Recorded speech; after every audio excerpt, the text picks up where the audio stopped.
In the previous session, it was described that Arjuna, on seeing the kinsmen assembled on the opposite side for fighting, he became overwhelmed with compassion, and he began to experience so many different symptoms, and he began to reason what will be the consequences of killing his own kinsman in this battle. And he concluded that he's not going to fight. Now the scene is set for Krishna to instruct Arjuna in the science of the self, in self-knowledge.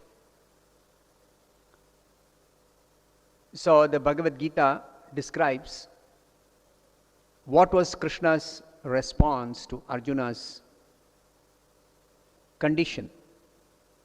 So the Bhagavad Gita says, seeing Arjuna full of compassion and very sorrowful, his eyes brimming with tears, Krishna began to speak to Arjuna. My dear Arjuna, how have these impurities come upon you? They are not at all befitting a man who knows the progressive values of life. Krishna describes Arjuna as anarya. Arya means one who knows what are the values of life. One who conducts his life by spiritual values. Such a person is called an Aryan. So Arjuna is actually an Aryan. So it was not expected that Arjuna would behave in this way. Therefore, Krishna is telling Arjuna that your behavior is not befitting an Aryan. Such behavior does not lead to higher planets, but to infamy. And Krishna tells Arjuna, do not yield to this degrading impotence.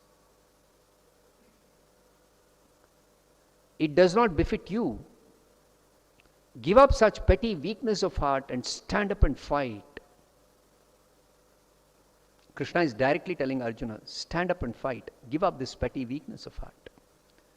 So Krishna is not at all approving the compassion that Arjuna felt for his kinsman.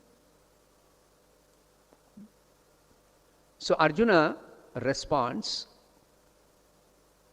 he tells Krishna, how can I counterattack with arrows? In battle, men like Bhishma and Drona who are worthy of my worship. Bhishma is the respectable grandfather, and Dronacharya is the respectable teacher of Arjuna. So Arjuna is considering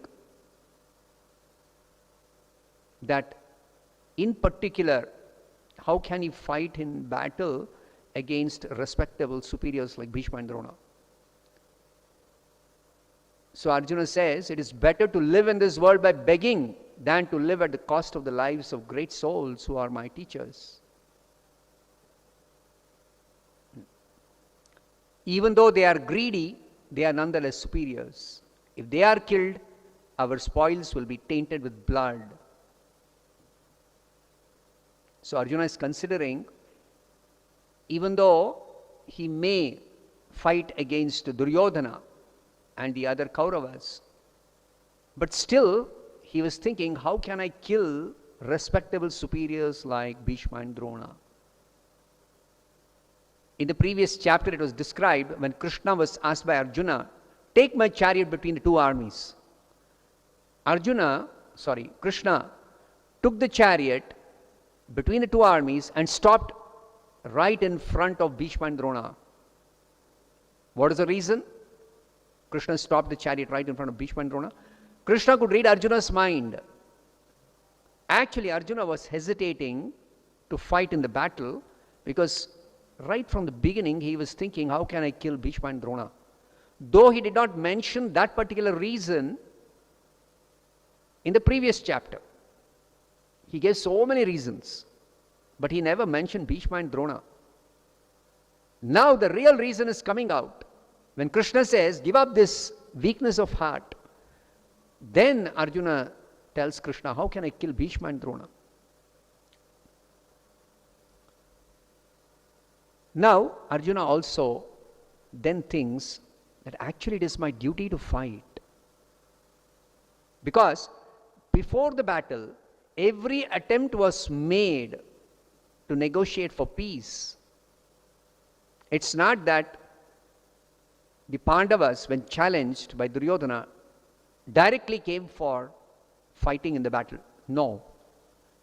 Yudhishthira and all the other Pandavas, they tried to stop this battle, but they could not convince Duryodhana to avoid this battle.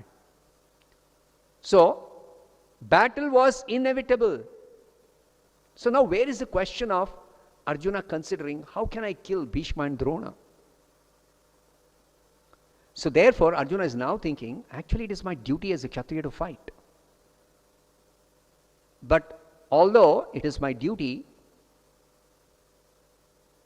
should I really fight in this battle? Wouldn't it be better for me to refrain from fighting and live by begging? See Arjuna's options.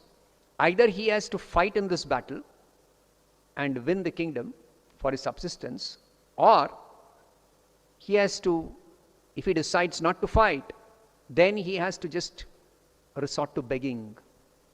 Actually, a Kshatriya never begs for food. Kshatriya never does that. So Arjuna is thinking of the extreme step. Now, all these considerations by Arjuna definitely prove that not only was he a great devotee of Krishna, but he was also highly enlightened and had complete control over his mind and senses.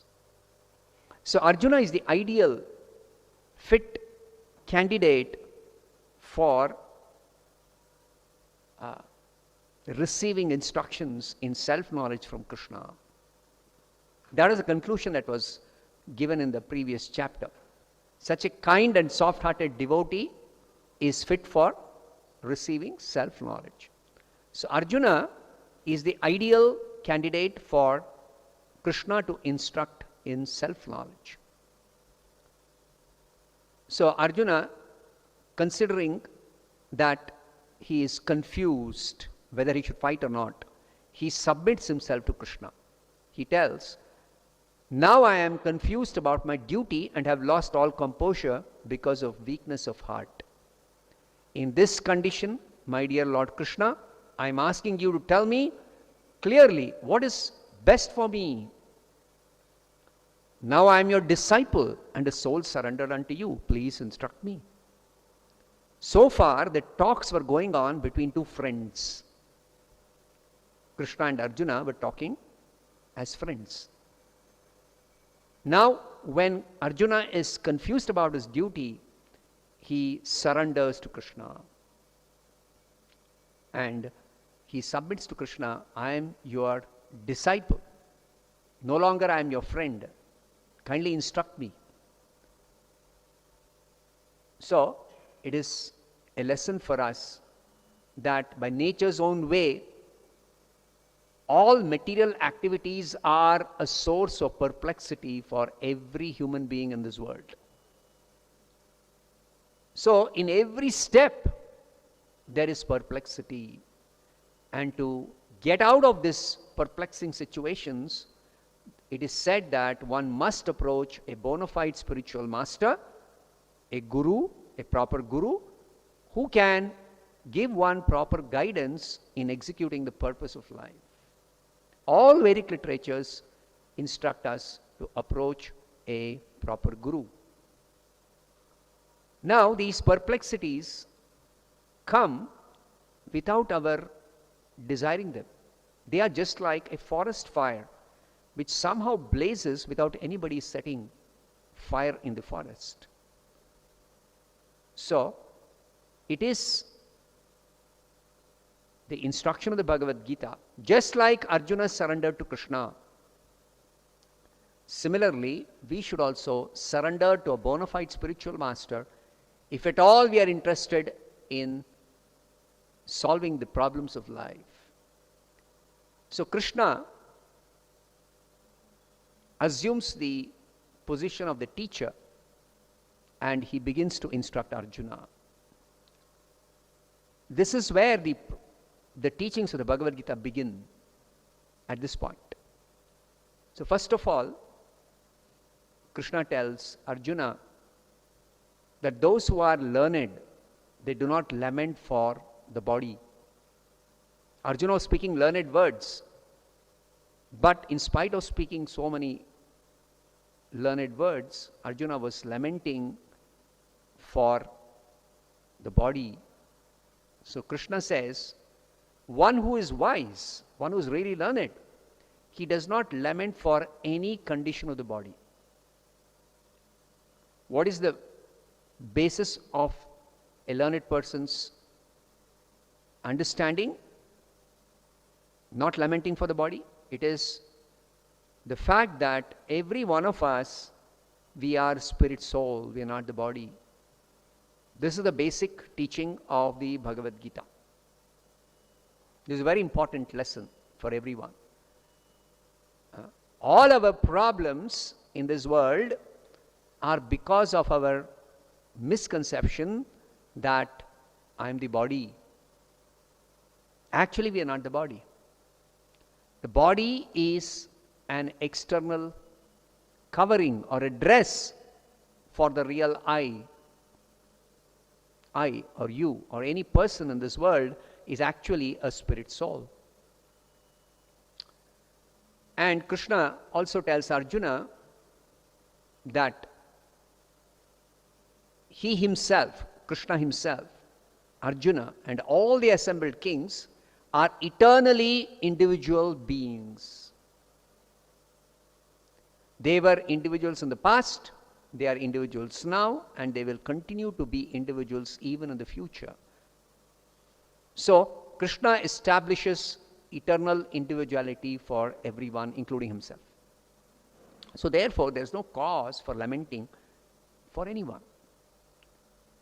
Now, Krishna goes on to explain that everyone is changing his body from boyhood to youth to old age.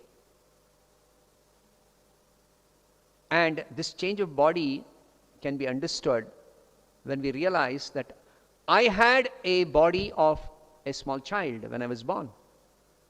Now I may be having the body of a young person. And I will later on have the body of an old man. So this change of body from childhood to youth to old age is taking place while I identify myself as the person who is undergoing this change of body. So therefore, Krishna says, you are different from your body.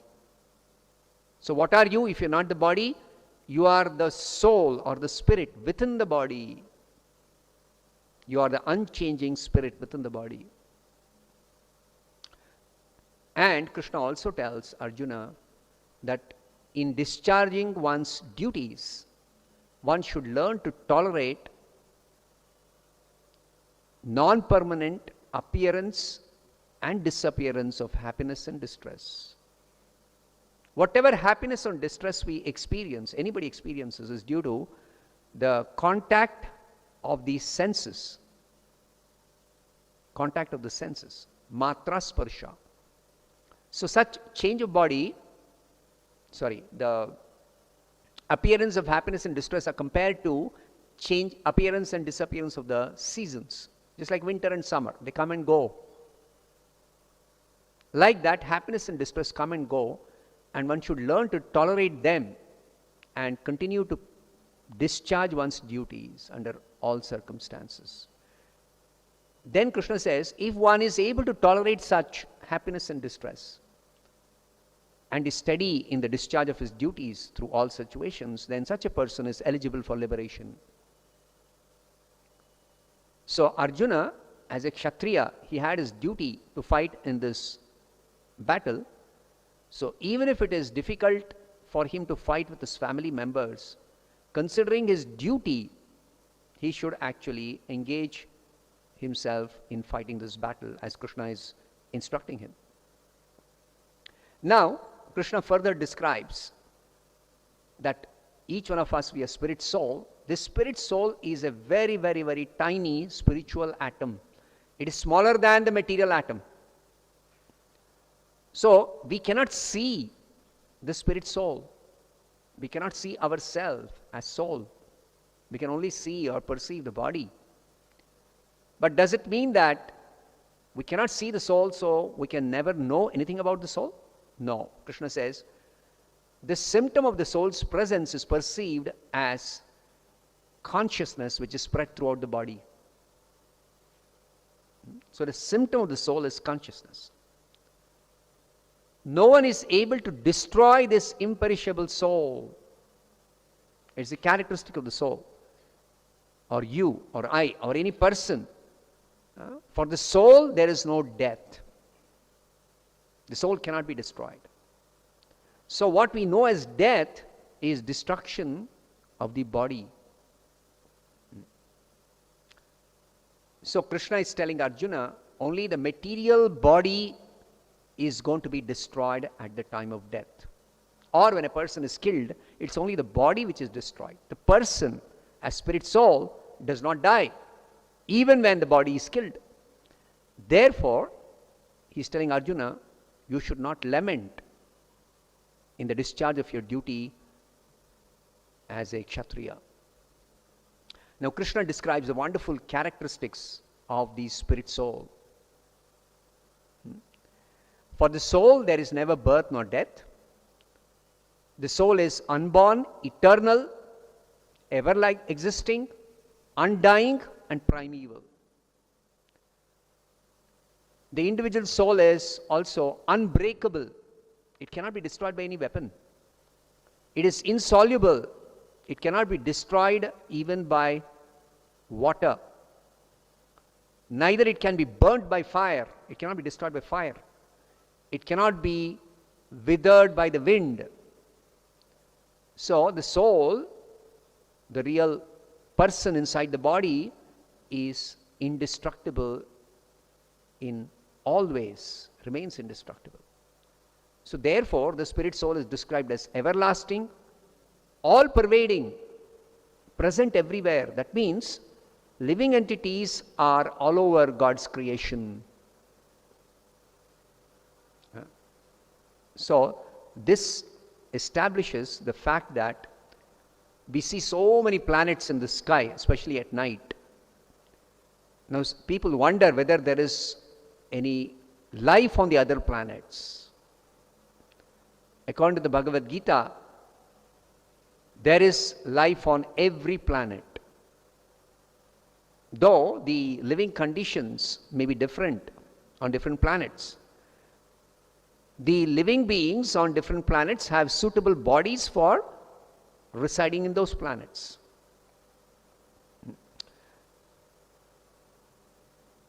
So the spirit soul is described in this way as all-pervading, unchangeable. The soul does not change. It is the body which is changing. It's the body which is changing. The soul does not change. Like you identify yourself as the same person when you had the body of a child. Similarly, at the time of death, what happens? We give up this present body and we enter another body. So death is described in the Bhagavad Gita as a change of body. Also, Krishna describes the soul as invisible. Certainly, it is very, very, very small. So, in that way, it is invisible. It is described in the Upanishads that the soul is, what is the dimension of the soul? To give an idea of the dimension of the soul, it is 1/10,000th part of the tip of the hair point in size. It's so very small. Therefore, the soul is described as invisible. It is inconceivable. Who can conceive what is the soul? Because of the characteristics, the spiritual characteristics of the soul, we cannot conceive what is the soul or how it is existing in the body. It is immutable. It does not undergo any change. Whatever changes we see are changes of the body, or even the changes that we perceive in a person are the changes in the mind, body or mind. But the soul is different from the body and the mind. So soul is unchanging, it is immutable. As a person puts on new garments, giving up old and useless ones, the soul similarly accepts new bodies, material bodies, giving up old and useless ones. So, Krishna explains that when the body becomes old and useless, that is when we give up this body and we accept another new material body. That change of body is called death and rebirth, punarjanma. Krishna also says, for one who has taken birth, death is certain, and for one who dies, birth is certain. Therefore, he tells Arjuna, you should not lament in the unavoidable discharge of your duty as a Kshatriya. So finally, Krishna says, the body is temporary and the soul is eternal. Therefore, Arjuna need not lament for anyone. Now, so far, Krishna has explained the difference between the body and the soul. What is the nature of this body? The body is made up of matter, whereas the soul is of a different nature. It is of spiritual nature. It is spirit in constitution. Spirit means it is completely different from matter. Matter is subject to change. Matter is destructible, whereas spirit is indestructible. Spirit does not change. So, matter lacks identity. Matter lacks identity. Just like this table. Even though we identify this table as a definite object, but we know that when this table was made by a carpenter, he had some wood. So he used that wood, cut it into different pieces and assembled this table. Now this table can again be broken down and transformed into something else. Or this wood can be burnt. So matter is always changeable. Matter is always changeable. Whereas the spirit or the soul is unchangeable. It cannot be changed. Soul cannot be changed. It means you are essentially unchanging in your spiritual nature. So we may think that we see people change their habits or their behavior or their nature. So what is that which is changing in a person's behavior or nature or his characteristics, his habits? That is something to do with the mind or the body. Both the body and the mind of every person is material, and therefore it is subject to change. It is changeable. The real person inside the body is actually spirit, unchanging spirit. So Krishna has established this very important fact that each one of us, we are eternal, individual, unchanging spirit, soul. Now this means a lot. So what this really means will be further explained by Krishna in greater detail in the later chapters of Bhagavad Gita. But this is the beginning of spiritual understanding. Spiritual life begins with this understanding. Each one of us, we are eternal, individual, unchanging spirit soul. We don't have death. As spirit, I don't die, you don't die, nobody dies in that sense. So death is just a change of body. So therefore, the Bhagavad Gita instructs us that we should prepare ourselves for the change of body at death. And that will be elaborately described in a later chapter, in the 8th chapter. Next, Krishna instructs Arjuna in what is called as dharma yuddha, fighting on religious principles. He tells Arjuna that considering your specific duty as a Kshatriya, you should know that there is no better engagement for you than fighting on religious principles. This battle of Kurukshetra is not simply being fought in a whimsical way. It's not the Pandavas are greedy for getting a chance to rule over the world. They are not power-hungry politicians. The common people, they require protection. So the word Kshatriya is explained as one who protects others from any harm, any danger. So it is a Kshatriya's duty to protect the citizens and thereby maintain themselves by collecting taxes. In exchange for giving protection, the Kshatriyas collect taxes and they rule the state and they maintain themselves. So, since this battle is being fought on religious principles, dharma yuddha, because all attempts were made to avoid this battle. But since the battle could not be avoided, therefore this is actually a dharma yuddha. The Pandavas have no choice. Yudhishthira reduced his request to 5 villages for the 5 brothers so that they can maintain themselves simply by the minimum requirement, just by ruling 5 villages. But Duryodhana refused. So therefore, this yuddha, this battle of Kurukshetra is the dharma yuddha. So for a Kshatriya, there is no better engagement than fighting in the dharma yuddha. And Krishna further tells Arjuna that one who fights in the dharma yuddha, the doors of the heavenly planets are open for him. Arjuna was concerned that by fighting in this battle, he is going to go to hell. But Krishna is telling, because this is a dharma yuddha, certainly you are not going to go to hell by fighting in this battle. You are destined or eligible to go to heaven.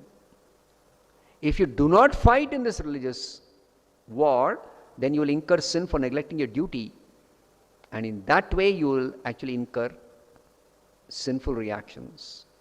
Arjuna is thinking, by fighting in the battle, I am going to incur sin. Krishna is telling, by not fighting, you are going to incur sin. You see how Arjuna, feeling compassion for his kinsman, he had mistakenly thought that he should not fight in the battle to avoid killing his kinsman. But Krishna is telling, by not fighting in the battle, you are going to incur sin. And also, Krishna is telling, people will always speak of your infamy, and for one who has been honored as a Kshatriya, dishonor is worse than death. A Kshatriya cannot tolerate insult. So when people will speak of Arjuna leaving the battlefield and going away because he was afraid of facing the enemy, that will be an insult which Arjuna cannot tolerate. Krishna is telling, people will think that you left the battlefield out of fear only. They'll consider you a coward. Therefore, you should not run away from this battlefield. You should actually stand up and fight. Either you'll be killed in the battlefield and you'll attain the heavenly planets, or you will conquer and enjoy the earthly kingdom. So therefore, Krishna tells, get up and fight with determination. He concludes by telling, finally, at the end of this instruction, that you should fight for the sake of fighting, without considering happiness or distress, loss of gain, victory or defeat. And by so doing, you'll never incur sin. What's the meaning of fight for the sake of fighting? Actually, it means that Arjuna has to fight in this battle because Krishna desires this battle. Now, Krishna is the Supreme Lord. It is Krishna who has arranged the miscreants to come to Kurukshetra to fight this battle. And Krishna wanted Arjuna and the Pandavas to actually kill all the miscreants in this battle. Because Krishna had come for reducing the burden of the earth. When the earth was overburdened by miscreants, by demons, Krishna had come to reduce the burden by killing all these demons. So he wanted Arjuna to kill these demons who are posing as Kshatriyas. So therefore, it is clear that Krishna wants this battle. Therefore, Arjuna should fight in this battle without considering loss or gain, happiness or distress, victory or defeat. And in this way, Arjuna will never incur any sin. Stop here. Srimad Bhagavad Gita ki jai, Srila Prabhupada ki jai.